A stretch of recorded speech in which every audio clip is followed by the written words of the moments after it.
لنا في كل أسبوع يحل بساحنا عيد به لقلوبنا فرح وللأرواح تجديد. الحمد لله رب العالمين، حمدا كثيرا طيبا مباركا فيه، ملء السماوات وملء الأرض وملء ما شاء من شيء بعد. أحمده وأستعينه وأستغفره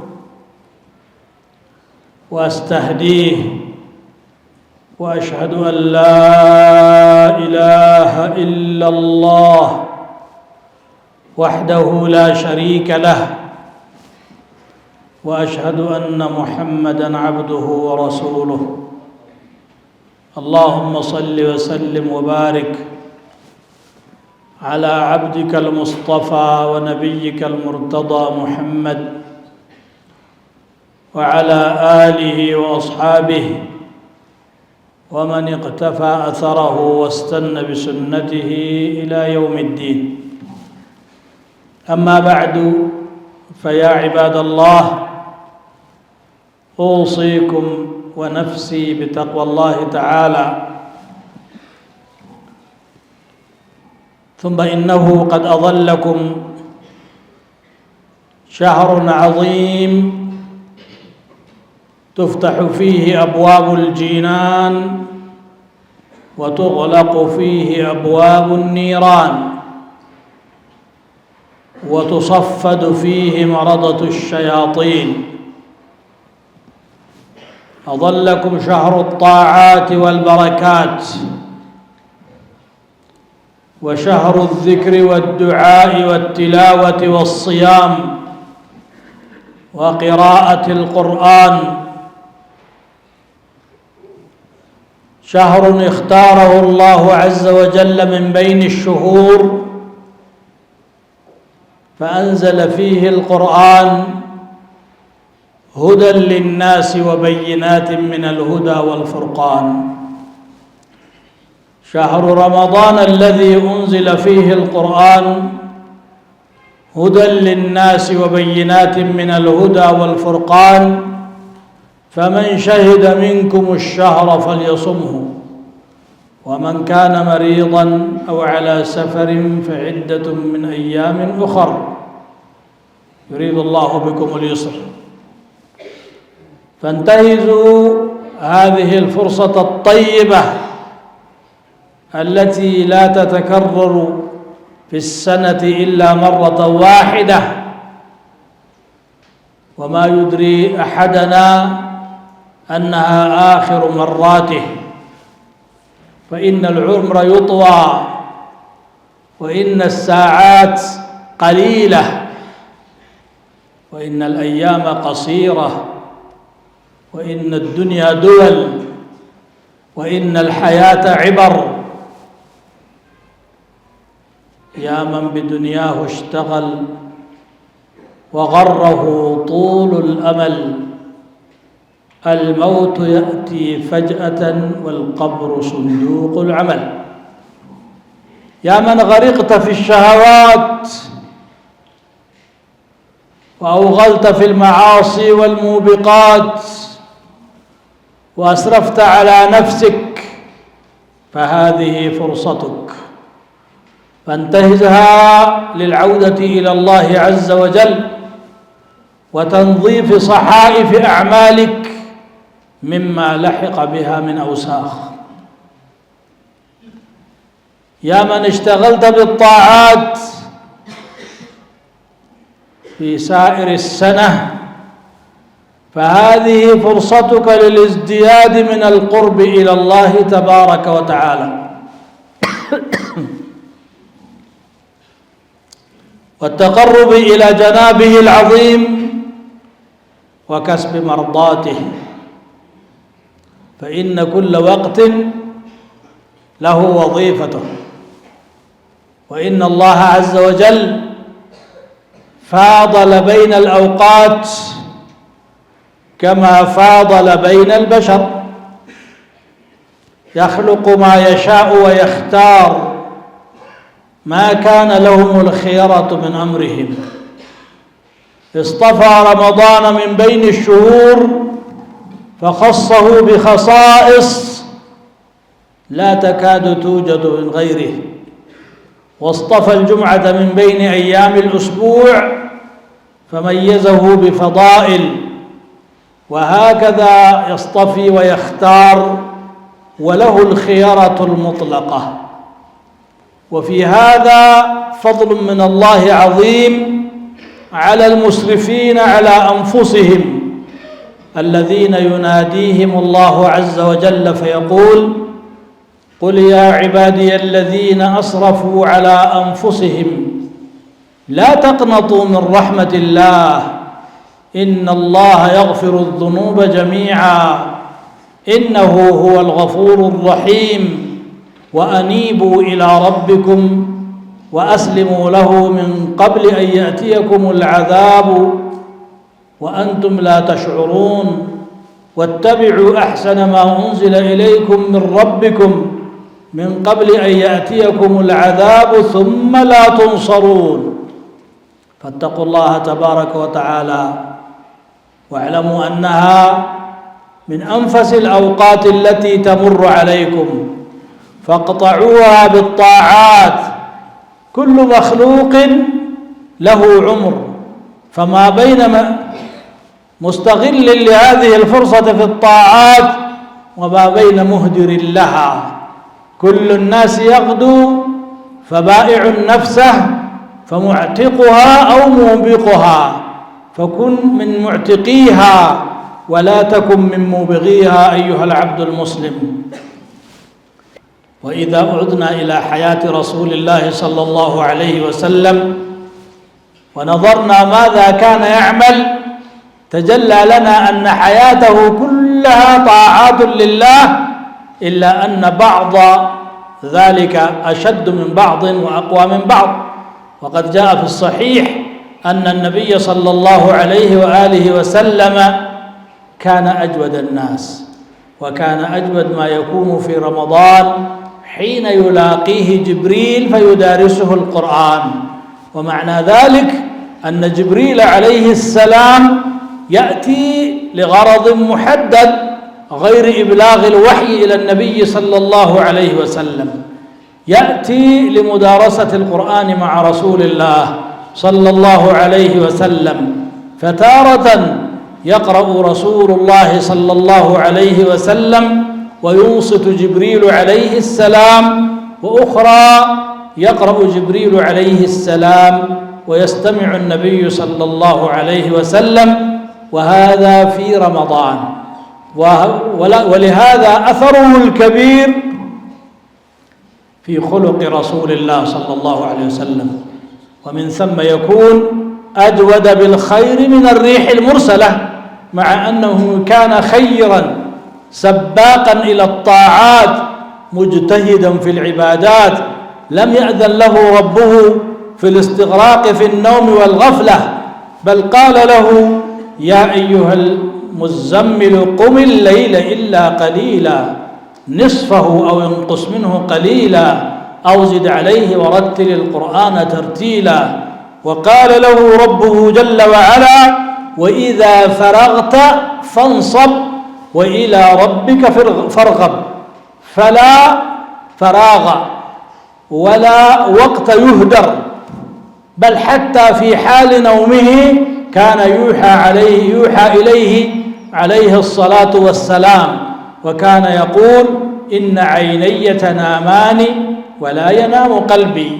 فمن كان مؤتسيا بهذا النبي صلى الله عليه وسلم ولو في جزء مما كان يفعل، فعليه أن يزداد من الطاعات وأن يأتسي بسيرة السلف الصالح رضوان الله تعالى عليهم، فإنهم كانوا على خطى منه صلى الله عليه وسلم في قيام الليل والجهاد في سبيله والاجتهاد في طلب العلم والاكثار من ذكر الله تبارك وتعالى ومن تلاوة القرآن والمسابقة في سائر أنواع الطاعات.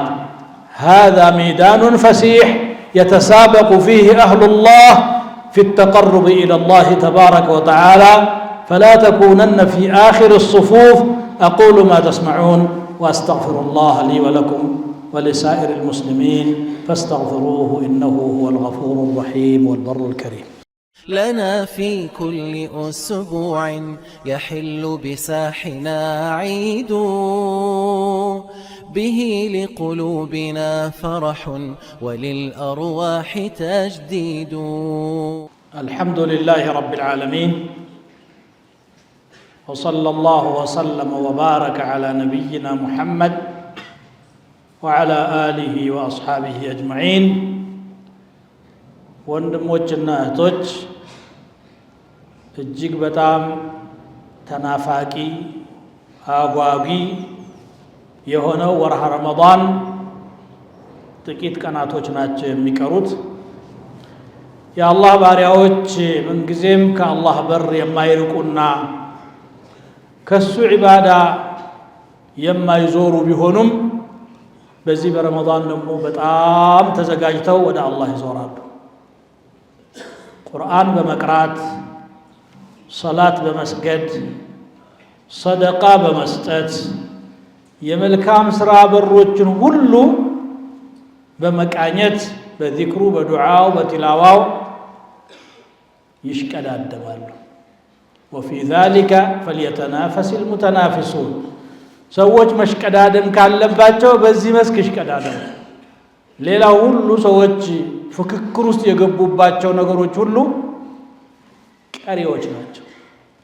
አላህ በቁርአን ሲገልጻቸው ለዒቡን ወላህውን ወዚነቱን ወተፋኹሩን በይነኩም ወተካፈሩን ፊል አምዋሊ ወልአውላድ ይላል። ጨዋታ፣ ዛዛታ፣ በመካከላቸው ፉክክር፣ በገንዘብ ብዛት፣ በልጅ ብዛት ውድድር፣ ይሄ ነው ህይወት ማለት። وتكاثر في الأموال والأولاد كمثل غيث أعجب الكفار نباته ثم يهيج فتراه مصفرا ገበሬዎችን ዝናቡ እንዳስደነቃቸው ደመና ከዚያም ተክል ይበቅላል። ተክሉ እንዳስደነቃቸው ያ የበቀለው ደግሞ ትንሽ ለምልሞ ከጥቂት በኋላ ደግሞ ይገረጣና ክሽልል ብሎ ፍሬውም ይረግፋል። ይሄ ነው ዱንያ። ወሪድዋኑ ምን አላህ አክበራል። ቀጥሎ ከአላህ የሚገኝ ውዴታ ከምንም በላይ ነው። የአላህ ዘንድ ለመወደድ ነው እንግዲህ የአላህ ባሪያዎች ሽር ጉድ የሚሉት። ዱንያን ለአኺራ አዝመራ መዝሪያ ያደርጓታል። አላህ ስብሓነሁ ወተዓላ ምንጊዜም የሚመለከው እሱ ነው። በሩም ክፍት ነው። ጠዋት ማታ እጁን ዘርግቶ ባሪያዎቹ ይመለሱ ዘንድ ለመቀበል የእዝነት የረሕመት እጁን ይዘረጋል በሚል ሐዲስ ተገልጿል። ነገር ግን ደግሞ የመረጣቸው ወቅቶች አሉ ለየት የሚሉ። በእነዚያ ወቅቶች እንግዲህ አላህ የኸለቀው ኸልቅ መካከል የፈለገውን መምረጥ ይችላል። ከሰዎች መካከል ነቢዮችን መርጧል። ከቀናት መካከል ጅሙዓን፣ ከወራት ደግሞ ረመዳንን መርጧል። ለምን መረጥ ተብሎ አይጠየቅም። ምክንያቱም የኽልቁ ማ የሻእ ወየኽታር የፈለገውን ፈጥሮ ይመርጣል። የመረጠው ቀኑ ፀሐይ መግባት መውጣቷ ከሆነ ከሌላ ወር በምንም አይለይም። በዚህ ወር ውስጥ ዒባዳ በማድረግ ግን ባሪያዎች ሲሽቀዳደሙ የተሻለ ዳጎስ ያለ አጅር በመክፈል ብልጫ ሰጥቶታል። ይሄ ማለት ደግሞ ለእኛ እድል ሰጠን ማለት ነው። በኃጢአት ተዘፍቀን በበደል ቆሽሸን ያለን ሰዎች ዛሬ ራሳችንን የምናጸዳበት ዳግም ንጹህ የምንሆንበት ጊዜ ደረሰ። ይህንን ጊዜ ማግኘት ትልቅ እድል ነው። ነቢዩ ሰለላሁ ዐለይሂ ወሰለም ናቸው ያሉት الجمعة إلى الجمعة الصلوات الخمس والجمعة إلى الجمعة ورمضان إلى رمضان كفارة لما بينهن إذا اجتنبت الكبائر جمعة اسك جمعة مستوقع الصلاة عنده ودعنده اسكانده درس رمضان اسك رمضان لالو ما الراقف يعني የኃጢአት ሸክም የከበደህ በማዕሲያ ቆሻሻ የተበከልክ ሁሉ እስቲ እስካሁን ድረስ ልብህ እንዳዘዘህ ሰይጣን እንደገፋ ሄድክ። ዛሬ ደግሞ የአላህ ባሪያዎች መለስ ያሉ ጊዜ አንተም አብረህ መለስ በል እስቲ ያ ባጊየ አልኸይር አቅቢል ወያ ባጊየ አልሸር አቅሲር። አንተ መልካምን ነገር ፈላጊ ሆይ ና እስቲ ወዲህና፣ አንተ ክፉን ፈላጊ ደግሞ እስቲ ታቀብ፣ ረጋ በል። ከነፍክ እኮ በጥፋቱ ብዙ ሄድክ እኮ ብዙ ርቀት ሄደሃል። መቼ ነው የምትመለሰው? ማ ገረከ ቢረቢከ አልከሪም አለዚ ኸለቀክ። ምንድነው ይህን ያህል ያታለለህ ግብዝ ያደረገህ?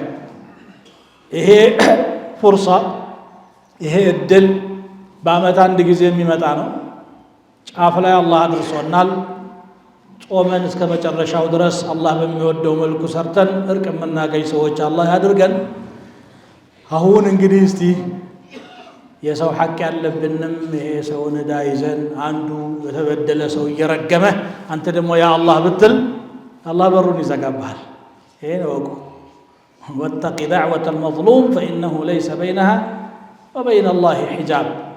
የተበደለን ሰው ዱዓ ተጠንቀቅ፣ በሱና በአላህና በሷ መካከል ግርዶሽ የለም ይላል። አንተ ብዙ ሰው እንግዲህ የፈለገውን ይሰራና ዑምራ አድርጌ ረመዳን ጾሜ ምናምን ብዬ ጀማዓ ሰግጄ ከፋራ አረጋለሁ ይላል።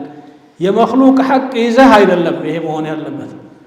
አላህ የራሱን ሐቅ አውፍ ይልሃል። የኸልቅ ከሆነ ግን ከባለ ሐቁ ጋር ተነጋገር ነው የምትባለው። ስለዚህ ይሄንን ከላያችሁ ላይ ወዳ በመከፋፈል ይቅርታ በመጠየቅ ውስጣችንን ደግሞ ከአላህ ጋር ዳግም በማስተሳሰር በብዙ ምክንያት ርቀናል ከአላህ። ከአላህ የሚራቀው በቦታ አይደለም። ከአላህ የሚራቀው በማዕሲያ ሰበብና ዒባዳ ላይ ችላ በማለት ሰበብ ነው። ይህን ድክመታችንን አላህ ስለሚያውቅ ነው ባሪያዎች እንደራቁ እንዳይቀሩ እስቲ አንዳንድ ደግሞ መለስ የሚሉበት እድል ልፍጠርላቸው ብሎ ነው ወርሃ ረመዳንን የመሰለ እድል የሰጠን። አሁን እንግዲህ ሁሉም የአላህ ባሪያዎች አኮብኩበዋል። ውድድሩ ውስጥ ሊገቡ ነው። ሱብሓነላህ እንዲያርጋችሁ እሰቡት። ወሳቢቁነ አሳቢቁነ ኡላኢከ አልሙቀረቡን ነው። ቀዳሚዎች ለኸይር ስራ የሚሽቀዳደሙ የአላህ ባሪያዎች ወደ ጀነትም ቀዳሚዎች እነሱ ናቸው።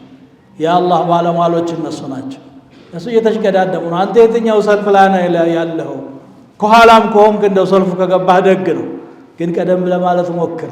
ጭራሽ ያልገባም አለ፣ ሌላ ቦታ ላይ የተሰማራም አለ። ልቡ የሸፈተ አካሉ በኃጢአት የተዘፈቀ ምላሱ በማዕሲያ የተነከረ ብዙዎቻችን ነን እንደዚህ አይነቶች። ይህን እድል አሁን ተጠቅመነው አላህ ስብሓነሁ ወተዓላ የኸይርን በር ከፍቶ ሰይጣኖችን አስሮ እንዳያሰናክሉ እንኳን እስከ ዛሬ በእነሱ የተማረከና የተጠረነፈ ካለ እነሱን አመፀኞቹን ያስራቸዋል። ሱፊደት ሸያጢን። የሆነ ወቅት ላይ አንድ ሰው ይጠይቀኝ ነበርና ቀልድ የመሰለ ግን ምር ነው።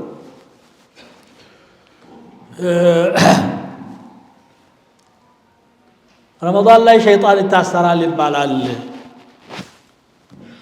እኔ ደግሞ ማዕሲያ መተው አልቻልኩም ማለት እና አንተ ታሰርክ እንደ ሸይጣን ታሰረ እንጂ ነበር ያልኩት። አንተ ራስህን የምትመልሰው አንተ ነህ። ጠላቱ የለም ጉልበተኛው አታላዩ። ግን ልማድህ ይሄ ከሆነ ከማዕሲያ መላቀቅ የማትችል ነፍስህን የማታሸንፍ ከሆንክ የፈለገ እድል ብታገኝ ዋጋ የለውም። እድሉን መጠቀም የባለቤቱ ነው። አዎ። ስለዚህ በዚህ ወቅት ላይ ራሳችንን ወደ አላህ መለስ አድርገን መሳጅዶች ላይ ሰብሰብ ብለን በዚክሩ በዱዓው በዚህ ሰበብ ለምዶብን ምናልባትም ውስጣችን ያለ ቆሻሻ ታጥቦ ወደ አላህ እንደቀረብን ልንቀር እንችላለን። ልብ ይዝጋል። በነገራችን ላይ ከላ በል ራነ ዐላ ቁሉብህም ማ ካኑ የክሲቡን ይላል። ልባቸው ላይ ጽልመት ወይም ደግሞ ቆሻሻ ደገደገባቸው። ያ የሚሰሩት ሰበብ ነው ለዚህ ሰበብ የሆነው የሚሰሩት ስራ። የምንሰራው ኃጢአት እንደ ኃጢአቱ ነው መመዝገብ ብቻ ሳይሆን ልብንም ያዝጋል፣ ያቆሽሻል። ይሄን ቆሻሻ ለማጠብ መስታወቱን ለመወልወል ደረሰ ጊዜው። አጋጣሚውን አላህ ሰጠ። ይሄ እንግዲህ አንዳንድ ጊዜ ዓመታዊ ገበያ ተብሎ በዱንያው እንኳን ዓለም የሆነ ነገር ይከፈትና ሰው ሁሉ ወደዛ ገበያ ይተማል አይደል? ኧረ በርካሽ ነው አሉ። እንዲህ አይነቱን ነገር በዚህ ዋጋ አገኘሁት፣ እንደዚህ አይነቱን በዚህ ዋጋ አገኘሁት። ያን ተበድሮም ቅራቅንቦ ተሸክሞ ወደ ቤቱ ይመለሳል። ይሄ ደግሞ የኸይራት ገበያ ተከፈተ። ይኸው የራሕመቱ በር ተከፈተ። ጀነት ተከፍታለች። ነቢዩ ሰለላሁ ዐለይሂ ወሰለም ፉቲሐት አብዋቡል ጀና። ፉቲሐት ማለት ብርግድግድ ብላ ትከፈታለች። ተራ መከፈት አለ። ወጉልቀት አብዋቡ ኒራን፣ ጥንቅርቅር አድርጎ ደግሞ ጀሃነም ይዘጋል። وصفدت مردة الشياطين አሁን ፍርሳ ነው እድል ነው ጥቂት ቀናቶች ናቸው የቀሩት በእነዚህ ቀናቶች ውስጥ ራሱ ዝግጅት ያስፈልገናል የውስጥ ዝግጅት ይሄ በጣም የሚጎለን ነገር هل من مستغفر ወደ አላህ ተመላሽ አለ ወይ አላህን ምህረት የሚለምንስ ማን ነው በዚህ በረመዳን ሰበብ የአላህን ፈضል የአላህን ችሮታ አግኝተን እርቅ አግኝተን የምንመለስበት ወቅት ነው አላህ የከፈተልን በዓለም ሙስሊሞች እንግዲህ መስጊዶችን የሚያጥለቀልቁበት ወቅት ይሄ ነው ቁርአንን በብዛት የሚቀራበት ወቅት ይሄ ነው ይሄ ድርሻ ሳይኖረው እንደ ባከነ የሚጨርስ ሰው ደግሞ አለ እንደ ከበደው رب صائم ليس له من صيامه إلا الجوع والعطش ተባለው ለዚህ ነው ስንት ጾም ያለ ከጾሙ ረሃብና ጥማት እንጂ አላገኘ እንገላቷል ግን ምን እንዳላገኘም ምላሱ አላረፈች አይኑ አላረፈች እግሩ አላረፈ ወደ አላህ አልተመለሰ ዝም ብሎ ብቻ የምግብ ሰዓቱን መቀየር ጾም አይደለም ጾም ሶስት ደረጃ ነው ይላሉ አቡ ሐሚድ አልገዛሊ صوم العوام وصوم الخواص وصوم خواص الخواص ብሎ ይከፍሉታል ተራው ሰው ጾም አጻጻም አለ ሶስት ነገር ብቻ ይተዋል ምግብ መጠጣትና ግንኙነትን ይተዋል ሌላውን ግን መተው ያለበትን አይተው صوم العوام ይሄ ነው የخواصዎቹ ደግሞ አይናቸውም ጆሮአቸውም ምላሳቸውም እግራቸውም ይጾማል መላ ሰውነታቸው خواصul خواص የሚባሉት ደግሞ ይሄ ከበድ ያለ ነው ከአላህ ሌላ ካለው በሙሉ الإعراض عما سوى الله بالكلية إلى تكلل بلول الله مقبات ይሄ ትልቁ ደረጃ ነው ለዚህ ነው ابن القيم رحمه الله الصوم لجام المتقين ይላል ጾም ማለት አላህን የሚፈሩ ሰዎች አፍ ውስጥ የተጠለቀ ልጓም ነው وجنة المحاربين የተዋጊዎች ጋሻ ነው ጠላት እንዳያጠቃቸው የሚከላከሉበት ورياضة الأبرار والمقربين يدقاق باريوچنا يا الله بالمالوچ دمو رياضة ነው رياضة ማለት نفس مقرات وده الله وده بيفلقوا نقر مملس ማለት وهو من بين سائر الأعمال لرب العالمين كما لا سراوج معكل بمولو يا الله የሚባለው እሱ ነው ለሁሉ ከሐዲስ የተወሰደ ነው كل عمل ابن آدم له إلا الصيام فإنه لي وأنا أجزي به الحديث القدسي الله እንዲላል ሁሉ በሰው ስራ የራሱ ነው ጾም ብቻ ሲቀር የኔ ነዋል የኔ ነው ማለት ለክብር ነው ኢዳፈቱ ተሽሪፍ ብለው የገለጹ ዑለማዎች አሉ አይ ለተወሰነ ጊዜም ቢሆን የአላህን ባህሪ መላበስ ነው አላህ ታጋሽ ነው ሰቡር ነው አላህ እንግዲህ አይበላም አይጠጣም ይطعم ولا يطعم እንደዚህ ተخلق بأخلاق الله በአንጻሩም ቢሆን አለ ማለት ነው የሚሉም አሉ ይሄ ትልቅ ነገር ነውና ብዙ ረመዳን ውስጥ እንግዲህ ስለ ረመዳን ብዙ ይነገራል የማስታወሻው ጊዜ የሆነው ወቅቱ እስቲ ባካችሁ የእውነት ጾም እናደርገው የዘንድሮውን አላህ ይወፍቀን ثم صلوا وسلموا على نبيكم كما أمركم بمحكم تنزيله في قوله الحكيم إن الله وملائكته يصلون على النبي يا أيها الذين آمنوا صلوا عليه وسلموا تسليما اللهم صل وسلم وبارك على عبدك ورسولك سيدنا محمد وعلى آله وأصحابه اللهم آت نفوسنا تقواها وزكها وأنت خير من زكاها وأنت وليها ومولاها اللهم انصر الإسلام والمسلمين اللهم أعز الإسلام والمسلمين اللهم احم حوزة الدين اللهم ألف على الخير بين قلوب المؤمنين واجمع كلمتهم على الحق يا أرحم الراحمين وانصرهم على أعدائهم يا قوي يا متين اللهم بلغنا رمضان اللهم سلم لنا رمضان وسلمه لنا وتقبلنا إياه سالما اللهم إنا نسألك العفو والعافية والمعافاة الدائمة في الدين والدنيا والآخرة اللهم إنا نسألك من خير ما سألك منه عبدك ونبيك محمد صلى الله عليه وسلم ونعوذ بك من شر ما استعاذ بك منه عبدك ونبيك محمد صلى الله عليه وسلم وأنت المستعان وعليك البلاغ يا أرحم الراحمين. عباد الله، إن الله يأمر بالعدل والإحسان وإيتاء ذي القربى وينهى عن الفحشاء والمنكر والبغي يعظكم لعلكم تذكرون. فاذكروا الله تعالى يذكركم واشكروه على نعمه يزدكم ولذكر الله أكبر والله يعلم ما تصنعون. لنا في كل أسبوع يحل بساحنا عيد به لقلوبنا فرح وللأرواح تجديد.